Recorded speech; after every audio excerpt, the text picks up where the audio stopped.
विष्णुपदाय कृष्णपृष्ठाय भूतले श्रीमते नवयोगेन्द्र स्वामिनी नामिने नमस्ते प्रभुपादेवे नाम संकीर्तन प्रचारिणे निर्विशेष शून्यवादी समस्त देश तारिणे। तो 13वें अध्याय में भगवान श्री कृष्ण ने अर्जुन को ज्ञान के विषय में बताना प्रारंभ किया। क्यों? क्योंकि अर्जुन ने ही प्रश्न किया। प्रथम पहला ही श्लोक अर्जुन ने पूछा। जब अर्जुन अभी तक प्रथम 6 अध्याय जो हैं भगवत गीता के, वो कर्म योग से भक्ति योग तक कैसे पहुंचा जाए उसके बारे में विवरण है। और जो मिडिल 6 चैप्टर 7 से लेके 12वां अध्याय है, उसमें भगवान ने भक्ति और डिवोशनल सर्विस के बारे में वर्णन किया है। अर्जुन को कैसे कृष्णमय होकर भगवान की सेवा में नियुक्त हुआ जा सकता है और उससे ही सर्वोच्च सिद्धि प्राप्त हो सकती है। अगर हम भगवान कृष्ण की सेवा में उपस्थित नहीं होंगे या उनकी किसी प्रकार से उनकी सेवा अगर अगर नहीं करते हैं तो वही हमारे बंधन का कारण बनता है। तो कृष्ण कौन है, हमारे क्या लगते हैं, हमारे में और भगवान कृष्ण में क्या रिलेशनशिप है, किस प्रकार से हम भगवान कृष्ण ही क्यों सर्वोपरि हैं, इन सब चर्चाओं को मिडिल 6 चैप्टर्स में हमने समझा, 7 to 12। अब जो लास्ट के 6 चैप्टर्स हैं, 13 से लेकर चैप्टर 18 तक, इसमें भगवान कृष्ण ज्ञान योग के माध्यम से भक्ति योग तक ले जा रहे हैं। देखिए, बीच का जो चैप्टर है 7 से लेके 12 तक, वो भक्ति योग है पूरा। जैसे सैंडविच होता है, सैंडविच के बीच में मेन इंग्रेडिएंट्स होते हैं, ऊपर भी ब्रेड होती है, नीचे भी ब्रेड होती है। तो पहले 6 चैप्टर जो हैं वो कर्म योग से भक्ति योग तक कैसे पहुंचा जाए, वो नीचे वाली ब्रेड समझ लीजिए आप। और ऊपर वाली ब्रेड है ज्ञान योग से भक्ति योग तक कैसे पहुंचा जाए।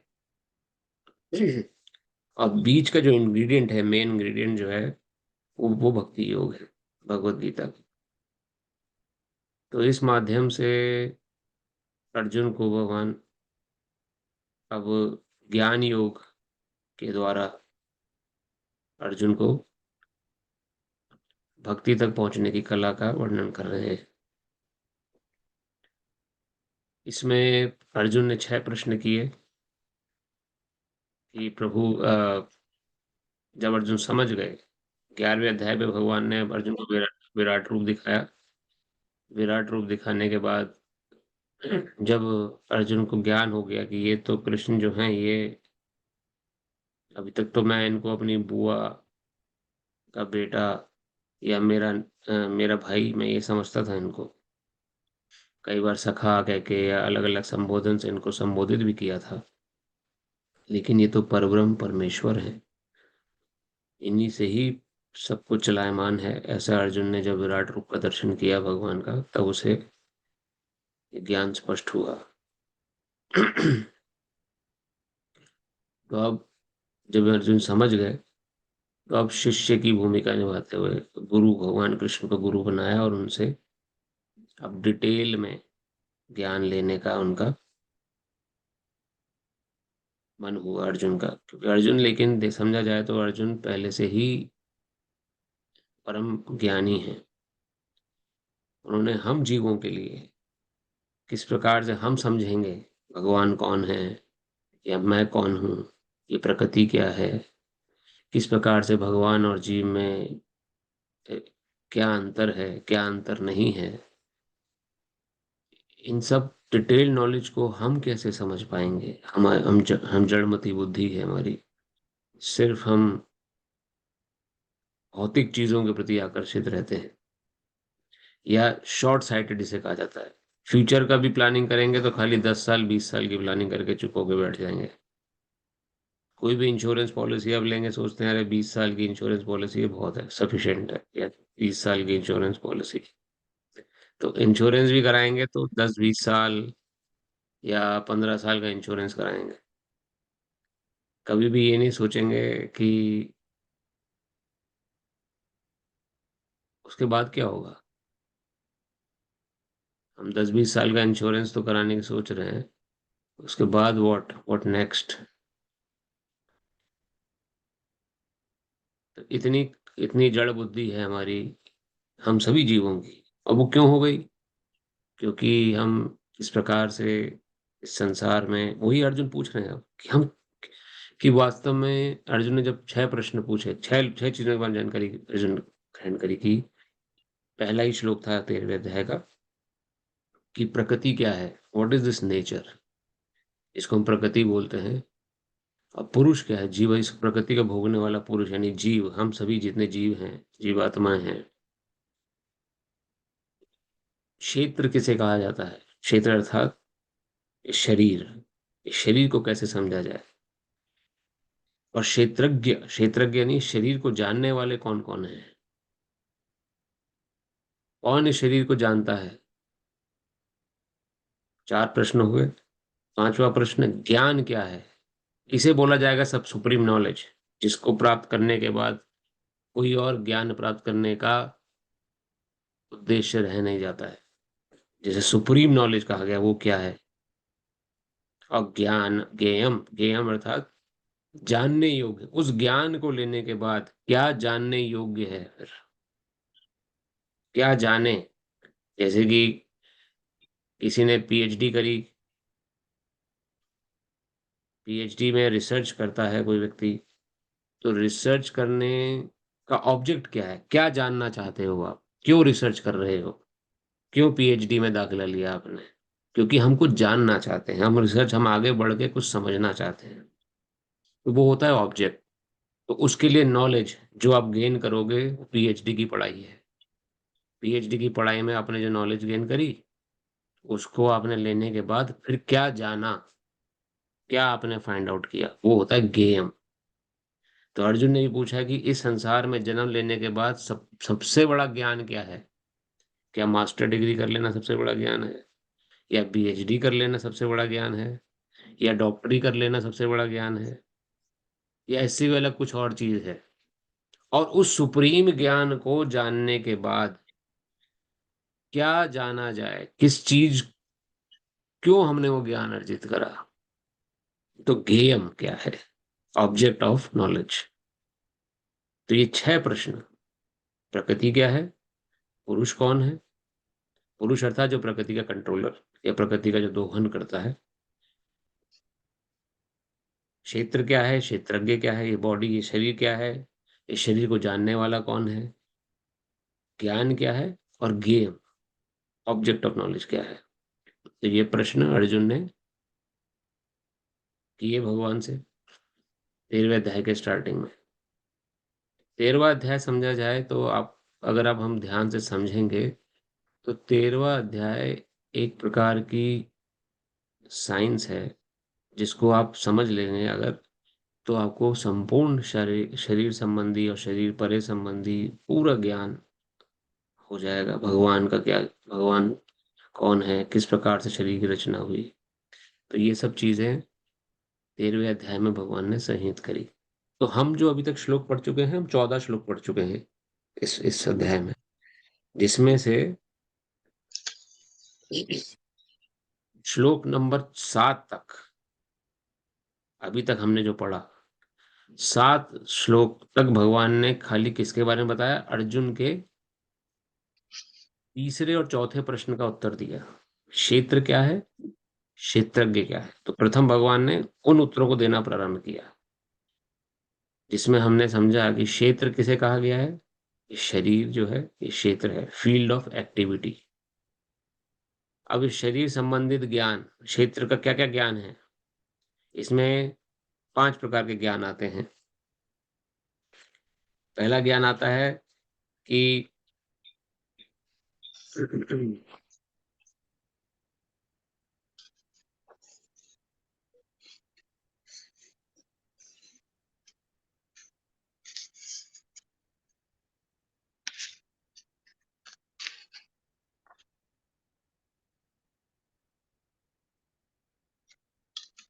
ये शरीर किन चीजों का बना है, आपका, मेरा, हम सबका। इसे कंपोजिशन ऑफ दिस बॉडी बोला गया है। किन चीजों से, किन तत्वों से मिलकर ये शरीर बना है, तो ये समझ लेना बहुत जरूरी है, क्योंकि हम उन तत्वों से अलग हैं। तो देखा जाए तो भगवान एक तरीके से ज्ञान आपको दे रहे हैं किस प्रकार इस देहात्म बुद्धि से ऊपर उठा जाए, कि मैं शरीर नहीं हूं। तो अगर आप ध्यान से इन श्लोकों को समझेंगे, तो आप देहात्म बुद्धि यानी शारीरिक भावना से ऊपर उठ सकते हैं। तो कंपोजिशन ऑफ बॉडी, कैस किन चीजों से शरीर बना है, एक तो ये इसके सब टॉपिक हुआ क्षेत्र का। दूसरा सब टॉपिक है कि ये बॉडी की क्वालिटीज क्या क्या है, क्या क्या ये इंटरेक्शन करता है दुनिया के साथ। ये दूसरी क्वालिटी, मतलब क्या क्या इसका इसके गुण क्या हैं, क्वालिटीज। जैसे किसी ने मनुष्य शरीर ले लिया, तो अब उसके अंदर क्या क्या कैरेक्टरिस्टिक्स दिखेंगी, जो कि उन जीवों के अंदर नहीं दिखती, जो कि मनुष्य शरीर के अंदर नहीं है। या वो क्वालिटीज क्या क्या हैं। तीसरा, कि चेंजेस क्या क्या होते हैं इस शरीर में। क्षेत्र का पूरा ज्ञान जैसे लेना है, तो उसको ये टॉपिक्स पढ़ने पड़ेंगे। क्षेत्र अर्थात ये शरीर, इस शरीर की ये पैदा कैसे हुआ, और इस शरीर का जानने वाला कौन है। जैसे कि एक एक खेत है, अगर खेत को कौन जानता है अच्छे से, किसान, जो उस खेत में अन्न पैदा कराता है, या हल हल चलाता है, या बीज बोता है। तो ये किसान जो है वो जानता है कि कौन से समय में उस खेत में कौन सा बीज बोएंगे जिससे अच्छी पैदावार होगी। तो उस खेत को, उस क्षेत्र को जानने वाला कौन है, किसान है। उसी प्रकार से इस शरीर को जानने वाला कौन है, इस शरीर को जानने वाला कौन है, ये भी इस क्षेत्र के अंतर्गत आता है। और जो इस शरीर को जानता है, किस प्रकार इसका दोहन कर रहा है, कैसे जी रहा है इस शरीर के साथ। जैसे कि क्या कोई उसमें फिर तीन गुणों का समावेश होता है। क्या कोई बहुत अच्छे काम करके जी रहा है, अच्छे कार्य कर रहा है, या कोई गलत काम कर रहा है, या कोई बहुत दूसरों का सेवा करके जी रहा है। तो किस प्रकार से वो इंटरेक्शन ले रहा है तो समाज के साथ, उस क्षेत्र के सब्जेक्ट मैटर में आता है। आप सब यहाँ तक मेरे साथ हैं? कोई प्रश्न अभी तक? ठीक है प्रभु। धन्यवाद माता जी। और किसी का कोई प्रश्न तो नहीं है? इन चीज़ों को समझ लेना थोड़ा ज़रूरी है, क्योंकि ये बहुत ही इंटरेस्टिंग नॉलेज है। और इसको, नॉलेज को लेने के बाद आप खुद महसूस करेंगे कि अगर ध्यान से आप समझे और समझ पाए, तो देहात्म बुद्धि, भगवान की कृपा से देहात्म बुद्धि से थोड़ा सा ऊपर उठ सकते हैं।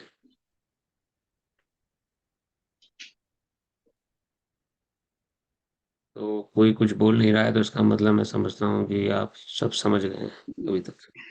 समझ रहे हैं और सोच रहे हैं कि कैसे। तो एक प्रश्न आप सबके लिए फिर, देखते हैं कौन उत्तर देता है। क्षेत्रज्ञ, क्षेत्रज्ञ क्या, किसे कहा गया है?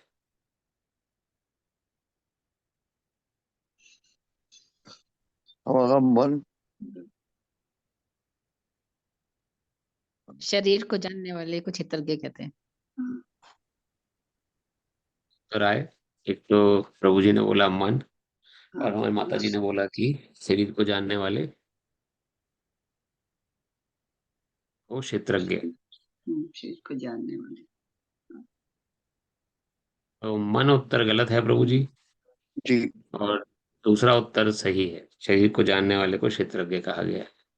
किसान, क्षेत्रज्ञ उसे कहा गया है जो किसान, जो जानता हो उसे खेत कैसा है, क्या बोना है, क्या नहीं बोना है। अच्छा, दूसरा प्रश्न ये है कि क्षेत्र किसे कहा गया है?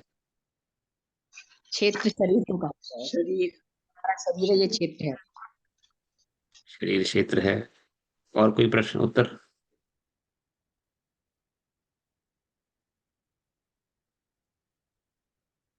चलिए, तो शरीर ही सही उत्तर है। इस शरीर को क्षेत्र कहा गया है। हम सबका अपना अपना क्षेत्र है, समझिए, और हम सब उसके किसान हैं। हम हो गए क्षेत्रज्ञ जो शरीर को जानते हैं। अपने अपने शरीर को हर कोई जानता है। क्या बीमारी लगी है, क्या परेशानी चल रही है, कहाँ पेट में किसी के दर्द है, कहाँ किसी के सिर में दर्द होता है, कहाँ कौन कौन सी बीमारी लेके कौन कौन घूम रहा है, या क्या खुशी है हमारे जीवन में, क्या दुख आया हुआ है। हम सब अपने अपने शरीर के बारे में सब जानते हैं भली भांति, लेकिन दूसरे के बारे में नहीं जानते। हम ये नहीं जानते कि दूसरा हमारे हमारे पड़ोसी के जीवन में क्या चल रहा है। हम ये नहीं जानते हमारे पड़ोसी को, और जब तक बहुत ज्यादा मिक्सिंग ना हो, बहुत ज्यादा दोस्ती ना हो, जब तक हम ना अच्छे जानते हो, हम नहीं समझ सकते कि हमारे बगल में जो व्यक्ति है या पड़ोस में जो व्यक्ति रहता है उसको क्या परेशानी चल रही है, उसके साथ जीवन में क्या चल रहा है, उसके शरीर में क्या क्या बीमारियां हैं, या उसको किस रोग या किस दोष से वो ग्रसित है। तो हम दूसरे के बारे में नहीं जानते, लेकिन अपने बारे में जानते हैं, क्योंकि हम अपने किसान, अपने क्षेत्रज्ञ हैं। और क्षेत्रज्ञ, एक तो हम क्षेत्रज्ञ हो गए। तीसरा प्रश्न, और क्षेत्रज्ञ कौन कौन हो सकते हैं? अब वो उत्तर देंगे जिन्होंने अभी तक उत्तर नहीं दिया। इसलिए माता जी से प्रार्थना करूंगा, अगर आपको उत्तर पता है तो कृपया उत्तर ना दें। जो लोग अभी उत्तर नहीं दे पाए हैं वो उत्तर देने का प्रयास करें। एक तो क्षेत्रज्ञ हो गए शरीर को जानने वाला, जैसे माता जी ने बोला, जो शरीर को जानता है वो क्षेत्रज्ञ है। तो कौन कौन शरीर को जानते हैं? एक,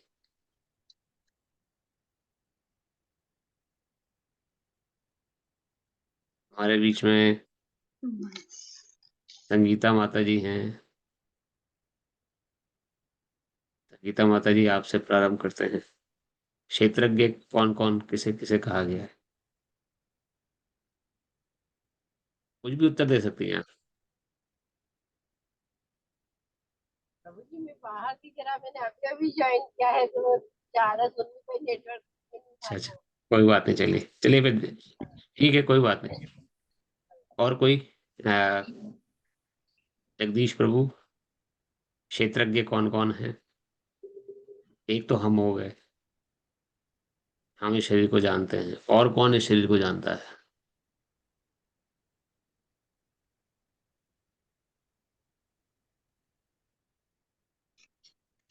और हम गाजियाबाद से माता जी के पत्र पढ़ रहे हैं। माता जी, आप बताइए, इस शरीर को और कौन कौन जानता है? हमारे हृदय में रहने वाले परमात्मा। परमात्मा। धन्यवाद, सही जवाब। इस शरीर को जानने के दो व्यक्ति हैं। एक तो हम खुद हैं, किसान, जो खेत चलाता है, सब कुछ चलाता है। एक इस क्षेत्र को जानने वाला वो व्यक्ति है जिसका खेत है। किसान तो नौकरी कर रहा है खेत पर, किसान का खेत नहीं है, तो कर्मचारी की तरह से है, किराए पे है, रोजी रोटी के लिए हल जोतने आता है या हल चलाता है खेत क्षेत्र में। लेकिन वो खेत किसका है? जमींदार का है, कि या कोई बड़े व्यक्ति का है, जो कि जिसको जो खेत का मालिक है, वो भी तो खेत को जानता है अपने, कि कौन सी पैदावार होगी, कौन सा क्या होगा। और उसके 10-12 खेत हैं जिसमें कि उसने किसानों को भर्ती करके नौकरी देके सेवा करा रहा है। तो एक किसान अपने क्षेत्र को जानता है, बस खाली अपने क्षेत्र को, और दूसरा दूसरा किसान दूसरे क्षेत्र को जानता है। लेकिन ये जो जमींदार है, ये तो जो 10-12 खेतों का मालिक है, ये तो अपने सारे खेतों को जानता है, सबके बारे में उसे जानकारी है। परमात्मा। तो वो है परमात्मा। जैसे माता जी ने बोला, परमात्मा जो है हम सबके बारे में जानते हैं हर समय। वो जानते हैं कि आपके मन में इस समय क्या चल रहा है। वो जानते हैं मेरे मन में क्या चल रहा है, इस समय मैं क्या सोच रहा हूँ, right now at this moment. वो जानते हैं आप इस समय क्या समझ रहे हैं, आप समझ भी रहे हैं कि नहीं समझ रहे, या सिर्फ आप बैठे हैं। वो सब जानते हैं, देख रहे हैं अंदर बैठ के, उनको सब पता है। या वो ये देख रहे हैं कि आपको समझ में सब कुछ आ रहा है कि नहीं आ रहा है। वही अंदर से प्रेरणा देते हैं, चलो भगवत गीता कथा हो रही है, जाओ सुन के समझो थोड़ा सा। वही अंदर से प्रेरणा देते हैं कि अच्छे कार्य करने की। अब उसके बाद भी हम अगर नहीं भगवत गीता ज्वाइन कर पाते क्लास, तो उसमें परमात्मा का हस्तक्षेप नहीं होता है। उसमें फिर भगवान, हम आगे पढ़ेंगे क्या होता है वो फिर। गलत काम करने के लिए कौन प्रेरित करता है? अच्छे काम के लिए तो परमात्मा प्रेरित कर रहे हैं एक पिता की तरह से। तो जमींदार जो है वो सारे खेतों को जानता है, उसके जितने भी खेत हैं उसके अंदर बाहर उसे सब पता है, कौन सा खेत में कौन सी फसल होती है। वो आगे पीछे भी करता रहता है, जैसे इस खेत की फसल इस बार दूसरे खेत में उगा सकते हैं या वहां से कुछ कर सकते हैं, कैसे प्रॉफिट कमाया जाए, सब उसे पता है जमींदार को, इन एंड आउट। उसी तरह से परमात्मा को हम सब के बारे में पता है, क्योंकि वो भी हमारे अंदर बैठे हैं। तो दो क्षेत्रज्ञ हुए शरीर को जानने वाले। एक हो गया इंडिविजुअल सोल, यानी कि हम खुद जीवात्मा जिसे कहा गया है, और दूसरे हो गए परमात्मा। तो तीसरे और चौथे प्रश्न का उत्तर मिला अर्जुन को। अर्जुन ने पूछा था क्षेत्र क्या है, शरीर को क्या है, शरीर को जानने वाला। अब क्या जानना है शरीर में, वो जा, इसके बाद थोड़ा डिटेल में भगवान वर्णन करते हैं क्षेत्र के बारे में और डिटेल में, कि कितने तत्वों से, कंपोजिशन चीजों से बना है ये क्षेत्र। ये जो शरीर है, ये खेत है जिसमें फील्ड ऑफ एक्टिविटी, शरीर को समझिए फील्ड ऑफ एक्ट, हमारी हमारे कार्य करने की क्षेत्र क्या है। जैसे कि कोई गृहिणी स्त्री है जो घर में रहती हैं, वो क्या क्या काम करती हैं, घर वालों का ध्यान रखती हैं, खाना बनाती हैं, और अ, जितना हो सके घर वालों की हेल्प करने के प्रयास करती हैं घर के अंदर रह के लिए। लेकिन उनका क्षेत्र ये एक्सपेक्ट नहीं कर सकते कि वो बाहर जाके नौकरी भी करें। उनका क्षेत्र वो नहीं है।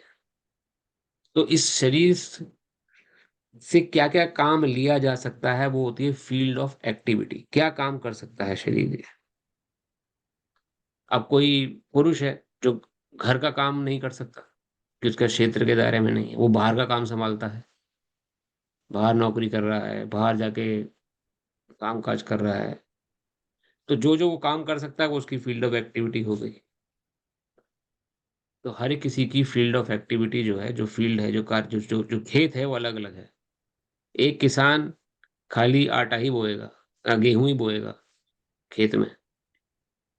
दूसरा किसान गेहूं नहीं बोएगा, उसके उसकी क्षेत्र अलग है, उसका क्षेत्र अलग है, उसको चावल बोना है। तीसरे का अलग हो गया, उसको धान या कपास या फिर मक्का। हर हर क्षेत्र का अलग अलग उद्देश्य है, अलग अलग कार्य क्षेत्र हर एक किसान का। और हर किसान अपने कार्य क्षेत्र का निपुण है, जानता है। लेकिन जमींदार जो है वो सब कुछ जानता है, कौन से खेत में कपास हो रही है, कौन से खेत में धान, कौन से खेत में गेहूं, कौन से खेत में चावल, कौन से खेत में मक्का। ये सब किसान जानता है, वो जमींदार जानता है। लेकिन एक किसान नहीं जानता दूसरा किसान क्या काम कर रहा है, या तीसरा क्या कर रहा है, या उसके क्षेत्र की क्या क्वालिटीज है। तो ये हर एक क्षेत्र जो हुआ, हर एक क्षेत्र का अपना कंपोजिशन। लेकिन ये सारे खेत जो हैं एक ही तत्व से बने हैं, जिन्हें 24 महातत्व बोला गया। तो उसका विवरण हुआ फिर भगवत गीता में। इस शरीर किन चीजों से बना है, हम सबका, आपका भी, मेरा भी, प्राइम मिनिस्टर का भी, प्रेसिडेंट ऑफ अमेरिका का भी, चींटी का भी, कुत्ते का भी, बिल्ली का भी, शूकर का भी, सबका। जितने क्षेत्र हैं संसार में, ये देखिए सब क्षेत्र हैं ये। और सबका अपना अपना कार्य क्षेत्र अलग है। किसी कुत्ते से या किसी बिल्ली से आप ये नहीं कह सकते जाके नौकरी करो, 8 से 5 की जॉब करो। उनका क्षेत्र है ही नहीं वो। ना हमसे बोले जाए गले में पट्टा लगा के आप घर के बाहर खड़े हो, रखवाली करो घर की, हमारा क्षेत्र नहीं है वो। तो इस प्रकार से, लेकिन हम सबका क्षेत्र बना इन 24 तत्वों का ही है। तो ये समझना बहुत जरूरी है। 24 तत्व क्या क्या है, हमने पढ़ा था। 5 हो गए महाभूत। महाभूत यानी कि, हाँ जी माता जी, आपको कुछ याद है? 5 कौन कौन से महाभूत तत्व हैं? चलिए कौन-से देखो क्या फिर से कोई है? पहले पंच महाभूत कौन कौन बताएगा? पृथ्वी, जल, अग्नि, वायु, आकाश। पृथ्वी जल अग्नि वायु आकाश। और हम 5 लोग ही हैं यहाँ पर अभी, देखिए मेरे अलावा। तो एक एक देखते हैं, पूछते हैं सबसे क्या क्या। तो माता जी ने बता दिए पंच महाभूत। सबसे आसान वैसे उत्तर माता जी ने दे दिया। ठीक है, तो अब जाते हैं हम गाजियाबाद में हमारी क्या माता होगा? जी के पास। तो अब माता जी आप मत ज्ञान। भूलेगा। अब हाँ, वो आपको पता है, तो हम और सबसे पूछ रहे हैं। 5 महाभूत हो गए। अब ये हो गए पृथ्वी, जल, अग्नि, वायु, आकाश। इसके बाद हमारी 5 ज्ञान इंद्रियां कौन कौन सी हो गई?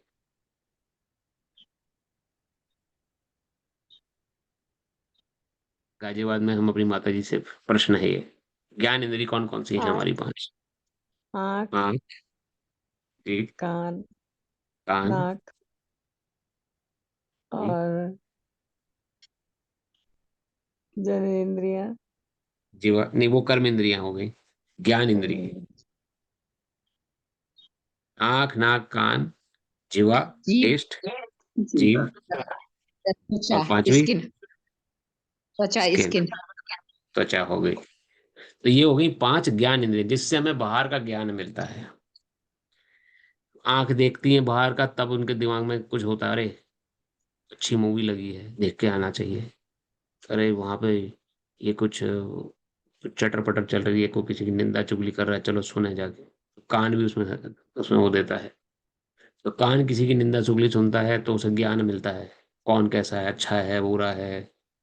सुनने से उसे ज्ञान मिला। जैसे अभी हम ज्ञान ले रहे हैं भगवत गीता का, सुन रहे हैं आप, तो कर्ण रूपी इंद्री का प्रयोग कर रहे हैं।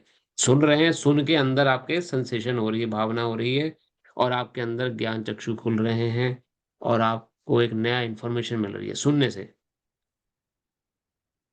अगर मैं अपना अगर आप आंख देख के हमें ज्ञान देती है, कान सुन के हमें ज्ञान देते हैं, नाक हमने सूंघ लिया, कहीं से हम जा रहे हैं, लेकिन तभी गरम गरम समोसे कहीं पे पक रहे हैं, और जाते जाते समोसे की सुगंध हमारी नाक में आ गई, तो मन तो हमारे शरीर को खींच के ले जाएगा वो समोसे की दुकान तक। सोचा नहीं था घर से जब बाहर निकले थे कि समोसे लेके आएंगे, लेकिन निकल रहे थे कहीं से, समोसे की हलवाई की दुकान पड़ी, समोसे गरम गरम बन रहे थे, खुशबू नाक के अंदर घुसी, और हमने समोसे जीभ घर के लिए पैक करा लिए। तो जीभ नाक, लपका दो।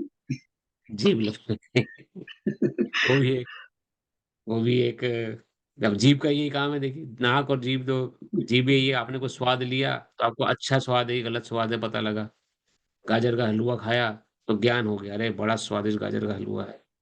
दूसरी जगह खाया तो अच्छा नहीं है, मीठा कम है थोड़ा। तीसरी जगह खाया तो अरे मीठा ज्यादा कर दिया इसने। तो ज्ञान कहाँ से आ रहा है हमें? जीवा से आ रहा है। तो ज्ञान इंद्रिय हो गई, ये हमें कराती है कि जी तीखा है कि मीठा है कि खट्टा है कि कैसा है। तो ये ज्ञान ज्ञान रूपी इंद्रिय हमें करा रही है जीवा। आंख ने दिखाया, कान ने सुनाया, नाक ने सूंघाया, और जीवा ने चखाया। और त्वचा, त्वचा से हम छूने से एहसास करते हैं, जैसे कि कोई अंधा व्यक्ति है, उसकी आंख काम नहीं करी लेकिन वो छू के पता करता है कि वो दीवार को छू रहा है कि सड़क को छू रहा है कि किसी पिलर को छू रहा है। तो इस प्रकार से त्वचा भी हमें, जब हम किसी चीज को छूते हैं तो हमें पता लगता है कि ये गर्म है, तो एकदम हाथ हटा लेते हैं।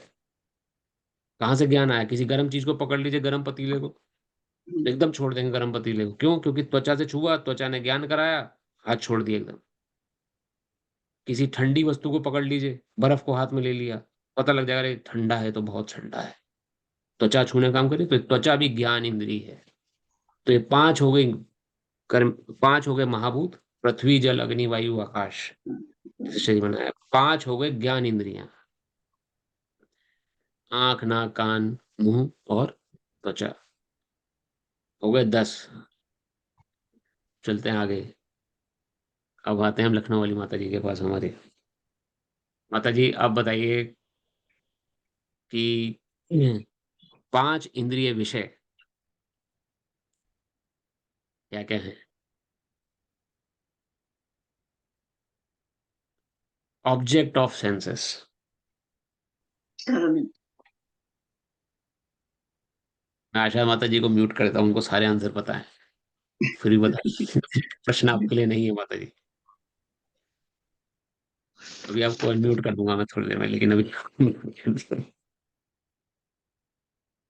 5 इंद्रिय विषय क्या क्या है? चलिए मैं मदद करता हूँ आपकी। आंख, आंख का इंद्रिय विषय हो गया देखना, विजन। कुछ देखने को नहीं होगा तो आंख क्या देखेगी? तो ये 5 इंद्रिय विषय, हर 5 कुछ ज्ञान नहीं इंद्रिय के देखेगी। 5 कुछ नहीं देख पाएगी। जैसे अंधेरा हो गया, किसी कमरे में बहुत अंधेरा। अंधेरा है, आँख होने के बाद भी हमें कुछ नहीं दिख रहा। ज्ञान इंद्री तो है, हाँ। ज्ञान इंद्री तो भगवान ने दी है, वो काम भी कर रही है, लेकिन इतना अंधेरा है कि हम कुछ देख ही नहीं पा रहे। तो इंद्रिय विषय भी बहुत ज़रूरी है होना एग्ज़िस्टेंस में। अगर वो नहीं होंगे, तो हम ये ज्ञान इंद्रियाँ होने के बाद भी ये बेकार है। इसलिए आँख कुछ देख नहीं पा रही है, तो इसलिए देखना क्या है, आँख का दिखाना कुछ देखना, विज़न कुछ होना ज़रूरी है, इंद्रिय विषय। कान, सुनना कुछ होना चाहिए, साउंड जिसे कहा जाता है, किसी प्रकार की ध्वनि, इंद्रिय विषय। दूसरा इंद्रिय विषय हो गया साउंड, ध्वनि होना ज़रूरी है ताकि हमें ज्ञान मिले, ज्ञान इंद्री से। जैसे ही ट्रिन ट्रिन फ़ोन की घंटी सुनी, तभी तो फ़ोन की तरफ दौड़े, वरना तो फ़ोन पड़ा ही है अपनी जगह पर, पड़ा ही रहेगा वहाँ पर, उसको ना हाँ। उठाएँगे ना कुछ करेंगे। जब तक कोई घंटी ना बजेगी, हम ध्वनि नहीं होगी, हम सुनेंगे नहीं, तब तक हम उसे उठा के बात नहीं करेंगे। तो ध्वनि होना ज़रूरी है कहीं पर भी। कहीं पे कुकर पे सब्ज़ी चढ़ी हुई है, हम जानते हैं 3 व्हिसल बाद कुकर को बंद कर देना है, वरना सब्ज़ी जल जाएगी। तो सुनेंगे, तभी तो कुकर की तरफ बंद करने जाएँगे, तो ध्वनि होना ज़रूरी है। ध्वनि, दूसरा विषय। नाक का स्मेल, कुछ कहीं पर होना ज़रूरी है, तभी तो हम इस इन ये तो जड़ है इंद्रियाँ। इनको काम में लाने के लिए कोई एक स्मेल होनी ज़रूरी है। खुशबू, जैसे फूल है, भगवान को फूल चढ़ाना है, सूंघ के देखते हैं कौन-सा फूल अच्छा है, सूंघेंगे तब चढ़ाएँगे, अच्छा फूल है चढ़ाएँगे भगवान को। जिस फूल से महक नहीं आती वो नहीं चढ़ाएँगे, इसमें महक ही नहीं है। तो स्मेल तीसरा इंद्रिय विषय हो गया। हर ज्ञान इंद्रिय का अपना एक विषय है। फिर आपका आँख का हो गया, कान का हो गया, स्मेल नाक का हो गया, जिह्वा, टेस्ट, कुछ खाद्य पदार्थ, कुछ अब ऐसे स्वाद जिसे कहा गया है, वो होना ज़रूरी है। वो जब होगा तभी तो हम कुछ हम चख पाएँगे। और त्वचा यानी कि टच, जिसे कहा गया है, कुछ सेंसेशन होना, कुछ टच, कुछ ऑब्जेक्ट होना बाहर। तो 5 ज्ञान इंद्रियों के 5 ही ऑब्जेक्ट हुए। ये जब तक नहीं होंगे तब तक ज्ञान इंद्रियाँ बेकार हैं। आँख तब बेकार है जब कुछ देखने योग्य है ही नहीं कुछ, दिख ही नहीं रहा, कुछ अंधेरा है। कान कुछ सुना, कुछ आवाज़ ध्वनि नहीं हो रही है, तो ध्वनि इंद्रिय विषय हो गया। तीसरा हो गया नाक, कुछ स्मेल है, कुछ है ही नहीं, तो हम नाक होने के बाद भी बेकार है। जीवा, कुछ स्वाद कुछ है ही नहीं, तो हम जीवा होने के बाद भी बेकार है। और त्वचा, सेंसेशन कब काम करेगी? जब कुछ ऑब्जेक्ट ऐसा हो जिसको हम टच कर सकें या देख सकें। 5 ऑब्जेक्ट्स हुए इनके। कितने हो गए? 5, 5, 5, 15। आगे बढ़ते हैं जगदीश प्रभु जी के पास। 5 कर्म इंद्रियाँ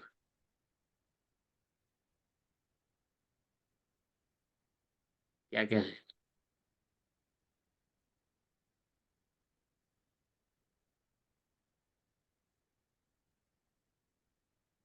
हाथ पैर हाथ, पैर, बिल्कुल सही बताया आपने। लेग्स, हैंड्स, मुंह क्या बताया प्रभु?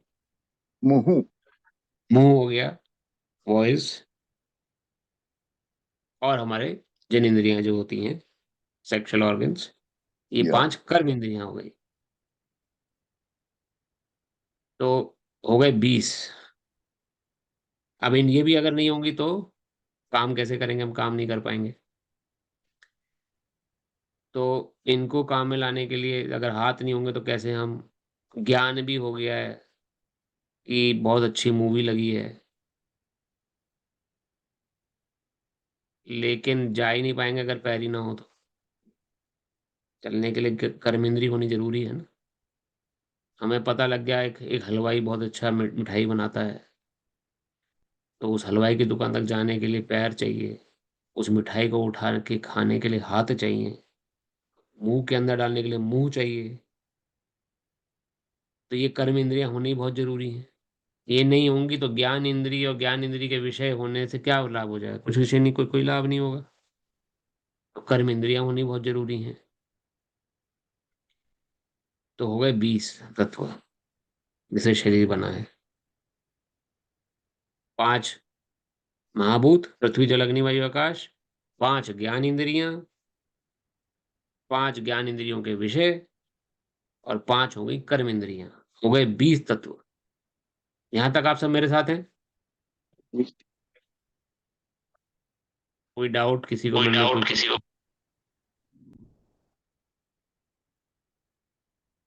चलिए, 20 तत्व हम सब समझ चुके हैं कि शरीर बना है हम सबका। बचे 4 तत्व। और आगे बढ़ते हैं। संगीता माता जी, आप जानते हैं आप मूव कर रही हैं, कहीं बाहर हैं, चलिए आपको हम माफ कर देते हैं फिर। संगीता माता की तरफ से मैं बोलता हूँ। 4 तत्व कौन कौन से हुए? मन। जी। हम सबके पास मन है, ये भी एक इंद्रिय है जो सभी इंद्रियों को कंट्रोल करती है। हम सबका अपना मन है, किसी का मन, ये मन ही हमें नचाता है हम बोलते हैं, तो मन भी एक तत्व हुआ इस शरीर का। सबका मन अलग अलग है। किसी का खट्टा खाने का मन करता है, किसी का मीठा खाने का ज्यादा मन करता है, किसी का कुछ भी खाने का मन नहीं करता। तो ये मन के ऊपर सब कुछ करूंगा। तो मन एक हम सबका अलग है। मन के बाद आती है फॉल्स ईगो। फॉल्स ईगो मतलब कि अहंकार। मैं स्त्री, मैं पुरुष, मैं कुत्ता, मैं बिल्ली, मैं भारतीय, मैं अमेरिकन। ये जो फॉल्स ईगो है, ये हम सबके पास है। मिथ्या अहंकार। हम्म, जो मैं नहीं हूं वो मैं सोच रहा हूं, और दुनिया सब ऐसे सोचे इसी उस हिसाब से बन गई है। अब हमें थोड़ी पता था जब हम पैदा हुए तो इंडिया में पैदा होंगे। क्या आपको पता था आप कहाँ पैदा होगे? ये इंडियन है, ये अमेरिकन है, ये ऑस्ट्रेलियन है, ये कुत्ता है, ये बिल्ली है, ये मच्छर है, ये मक्खी है। ये ज्ञान कहाँ से आता है, कब आता है? जब हम पैदा हो जाते हैं। अमेरिकन के घर में पैदा हुए तो अमेरिकी बन गए, हिंदुस्तानी घर में पैदा हुए तो हिंदुस्तानी बन गए, ऑस्ट्रेलियन के घर में पैदा हुए तो ऑस्ट्रेलियन बन गए, कुत्ते के घर में पैदा हुए तो कुत्ते बन गए, बिल्ली के घर में पैदा हुए तो बिल्ली बन गए, मच्छर के घर में पैदा हुए तो मच्छर बन जाएंगे। ये जीवात्मा अलग अलग शरीरों में पैदा हो जाते हैं। जीवात्मा का कोई भी देश काल नहीं होता। जीवात्मा इज कॉमन। इस शरीर का होता है। तो और हम किसकी चर्चा कर रहे हैं अभी? क्षेत्र का क्या करेक्टरिस्टिक्स है। तो ये मिथ्या अहंकार शरीर की प्रॉपर्टी है, शरीर से जुड़ा हुआ। ये मैं अमेरिकन, आप ऑस्ट्रेलियन, आप स्त्री, मैं पुरुष, मैं कुत्ता, वो बिल्ली, वो मच्छर, ये शारीरिक डेजिग्नेशंस हैं। आत्मा का कोई थोड़ी शरीर है। आत्मा, हम तो सब जीवात्मा है। ये आगे स्पष्ट होगा, और लेकिन शरीर को समझिए पहले। तो शरीर का कंपोजिशन हुआ फॉल्स ईगो। फॉल्स ईगो समझ में आया आप सबको? मिथ्या अहंकार। मिथ्या अहंकार अर्थात जो मैं नहीं हूं उसे मैं समझ रहा हूं मैं हूं। और इस पूरी दुनिया, ज्यादातर लोग जिनको भगवद गीता जो नहीं पढ़े या नहीं पढ़ पा रहे, वो इसी अहंकार में जीते हैं, उसी अहंकार में मर जाते हैं। अरे मैं तो भारतीय हूँ, मुझे तो भारत की ही इस बात की सेवा करनी है। मैं तो अमेरिकन हूँ, मैं अमेरिका की ही सेवा करूंगा। मैं ऑस्ट्रेलियन हूँ, मैं और किसी के बारे में नहीं देखूंगा, बस ऑस्ट्रेलिया ही मेरी सब कुछ है। तो ये भावना आती है मिथ्या अहंकार की वजह से। तो मन हो गया 21वां तत्व, मिथ्या अहंकार हो गया 22वां तत्व। सबके अंदर अलग अलग मिथ्या अहंकार है। ये किसी के अंदर मिथ्या अहंकार है, मैं अपने घर में बड़ा सबको सुखी रखता हूँ या रखती हूँ, या मेरे हिसाब से घर चल रहा है, या मेरे हिसाब से देश चल रहा है। मैं सेवा करूंगा इस देश की या इस घर की या इस समाज की, तो उस सेवा, वो वही सेवा सर्वोपरि सेवा समझी जाएगी। तो मैं और मेरा, तू और तेरा है माया का फेरा, से मिलते हैं हमारे गुरु महाराज बोलते हैं। मैं और मेरा, तू और तेरा, है माया का फेरा। माया का फेरा ये जिसे मिथ्या अहंकार बोला गया है, उन सबके अंदर अलग अलग है। ये हो गया 22वां तत्व। 23वां तत्व, 23वां तत्व हो गया 3 गुण, सतोगुण, रजोगुण, तमोगुण का अनमैनिफेस्टेड फॉर्म जो होता है, जो कि एक प्रकार से अभी उजागर नहीं हुआ है। सतोगुणी व्यक्ति क्या है? अच्छा काम करेगा। रजोगुणी व्यक्ति अपना अपने परिवार के बारे में ही सोचेगा बस, या अपने देश के बारे में सोचेगा, उसे दूसरे से कोई सरोकार नहीं। और तमोगुणी व्यक्ति सारे गलत काम करेगा। ये 3 गुणों को अनमैनिफेस्टेड रूप में रहते हैं जब तक जो शरीर बना। अभी हम उस चर्चा कर रहे हैं जब तक आत्मा इसमें प्रवेश नहीं करी है, जब तक ये खाली शरीर है, शरीर का कंपोजिशन बात कर रहे हैं। कर्मों के अनुसार ये गुण विभाजित होते हैं। जैसे आपने बहुत गंदे कर्म करे तो क्या होगा? तमोगुण प्रधान हो जाएगा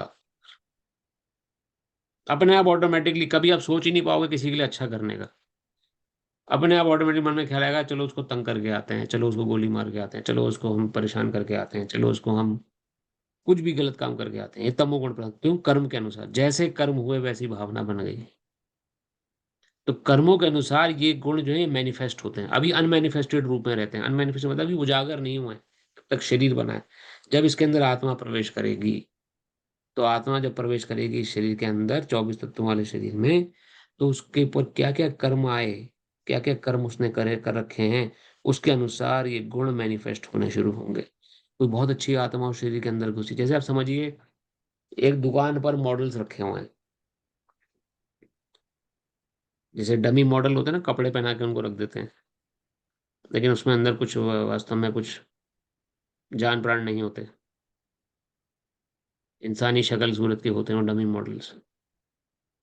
उसी प्रकार शरीर है वो, ये तत्व उनका बना हुआ। जब उस शरीर के अंदर आत्मा प्रवेश करती है तो अपने गुणों के अनुसार, कर्म के अनुसार, जो कर्म करके आ रही हो पीछे से, हमारी तो एंडलेस जर्नी चल रही है, ये हम समझ चुके हैं पहले। एक शरीर पैदा, उसको वो एक आध डमी मॉडल मिल जाता है कर्म के अनुसार, और उसके हिसाब से उसके गुण विकसित होते हैं। फिर कोई हमेशा दूसरों का भला ही सोचता है, वो सतोगुण में रहता है।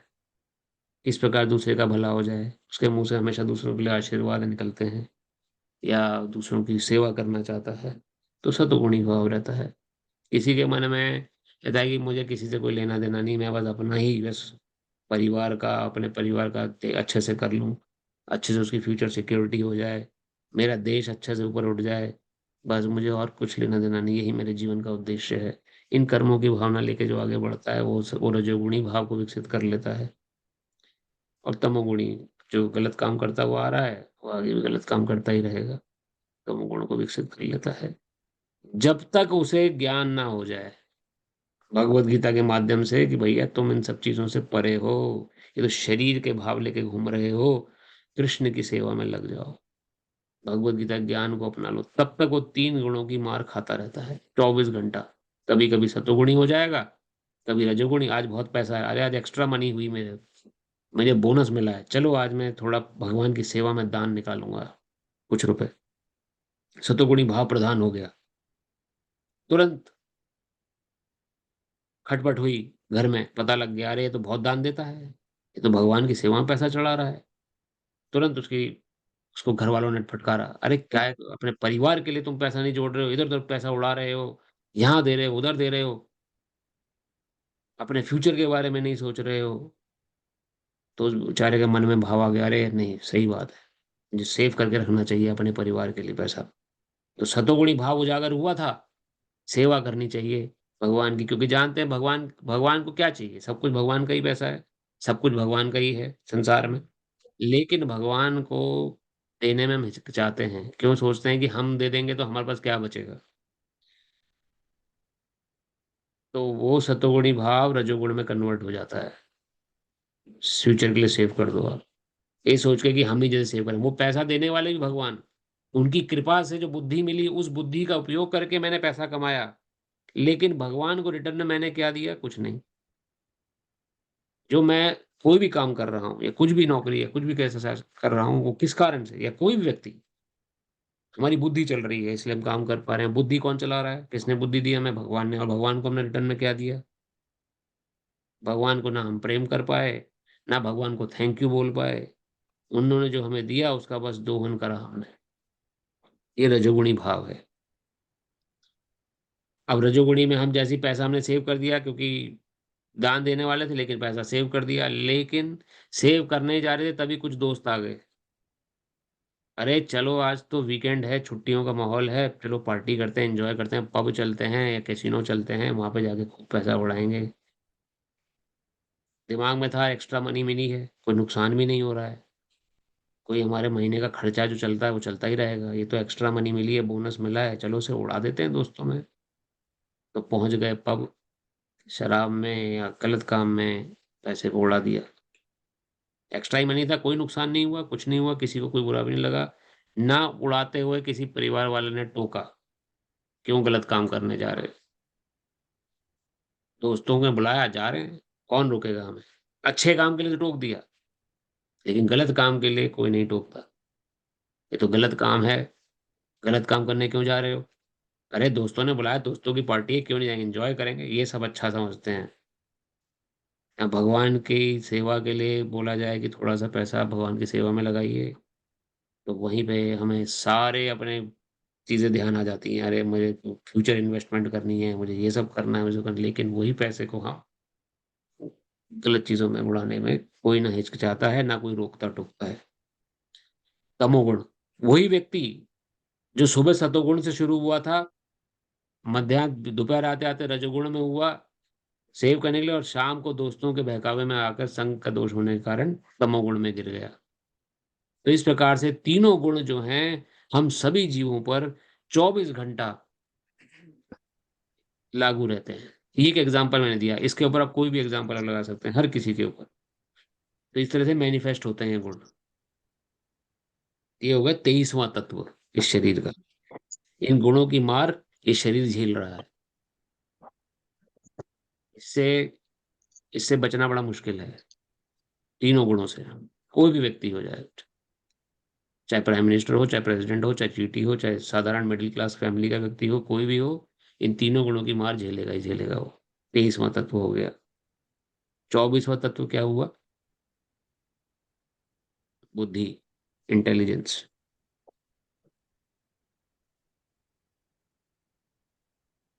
तो इन 24 तत्वों को हर किसी के अंदर बुद्धि अलग है। बुद्धि का प्रयोग हम अलग अलग तरीके से करते हैं।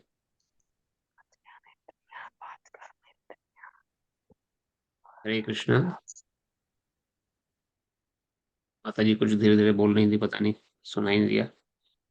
तो मन बुद्धि अहंकार और 3 गुण मिलके हो गए 24 तत्व। तो ये 24 तत्वों से बन के ये शरीर बना है हमारा। 4 तत्व आपको समझ में आए? कोई प्रश्न इनमें? मन बुद्धि अहंकार, मन बुद्धि और अनमैनिफेस्टेड फॉर्म, तीनों गुण, और फॉल्स ईगो,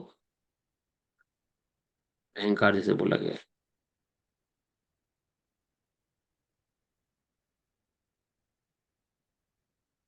तो ये कंपोजिशन हुई क्षेत्र की 24 तत्वों की, जो अब तक हम पढ़ चुके हैं। इन 24 तत्वों से एक डमी मॉडल, एक मिट्टी का पुतला तैयार हुआ। अभी तक उसमें प्राण नहीं पड़े हैं, ये मिट्टी का पुतला तैयार हुआ है बस, खाली इन 24 तत्वों से मिलके। उसको उसके अंदर कल पुर्जे फिट करे गए हैं अभी। आंख लगाई गई है, कान लगाए गए हैं, हाथ पैर जोड़े गए हैं। ये मन बुद्धि अहंकार इसके अंदर प्रवेश हुआ है, और तीनों गुण छठल रूप में, अनमैनिफेस्टेड रूप में प्रवेश हो गए हैं। ये मिट्टी का पुतला बनकर तैयार हो गया अभी। तो यही मिट्टी का पुतला रह जाता है मृत्यु के समय,